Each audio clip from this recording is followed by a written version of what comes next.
강한 것들을 주면 전에 거를 못 느끼고 후에 걸 느끼게 됩니다. 그럼 보통 우리가 향수를 뿌리거나 뭘 발라서 어떤 냄새를 나타나게 하는 경우들은 안에서 원래 갖고 있던 냄새의 원인보다 한 10배 정도 강한 농도가 되면 이 뒤에 준 것들에 대한 것들을 사람들이 인식을 해서 냄새를 느낍니다. 자, 그런데 이렇게 만든 것들이 무슨 문제가 있느냐를 좀 설명을 드리겠습니다. 향료 성분입니다. 냄새의 성분은. 그런데 얘는 분사를 시켜야죠. 뿜어내야 되니까 분사제라는 것을 씁니다.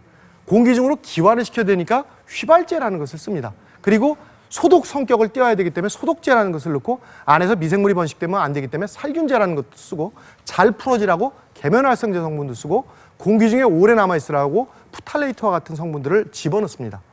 자, 여기에 나와 있는 것들은 여러분들도 보셔서 아시겠지만 나쁜 것들 투성입니다.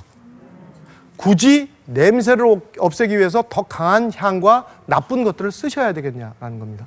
또 한 가지, 탈취제라고 보통 쓰는 것들이 있습니다. 항균이나 탈취의 효과들을 기대하는 것들인데 맞습니다. 탈취 성분이 있고 향료가 들어갑니다.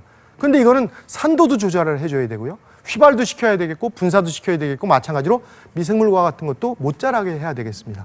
자, 이런 것들이 다 들어가 있어요. 쓰시겠습니까? 어떤 부분에 피해가 갈 수 있다는 것을 알면 굳이 이 제품을 써서 건강에 해가 될 수 있다는 것을 우리가 활용하는 것들은 굉장히 문제가 될 수 있다는 겁니다. 물론 모든 제품이 다 해롭거나 건강에 피해를 주는 것은 아닙니다. 이런 성격을 갖고 있더라도 적정량 이하로 쓰도록 해서 피해를 최소화시킬 수는 있으나 굳이 안 써도 되는데 뭐 별로 심각한 문제점이 아닌데도 불구하고 이런 부작용이나 문제가 발생할 확률이 있는 제품들을 선택해서 쓰는 일들은 굳이 행하지 않으시는 것이 좋지 않겠냐라는 겁니다.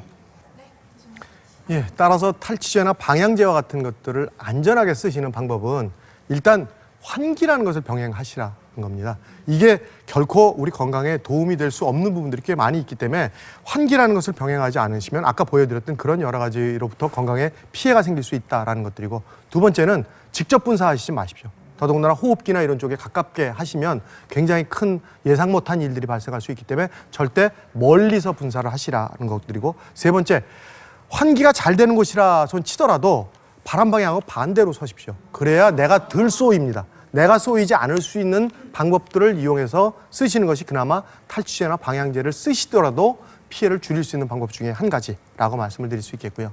이제 더워졌습니다. 더워지니까 저희가 또 원치 않았던 모기 KBS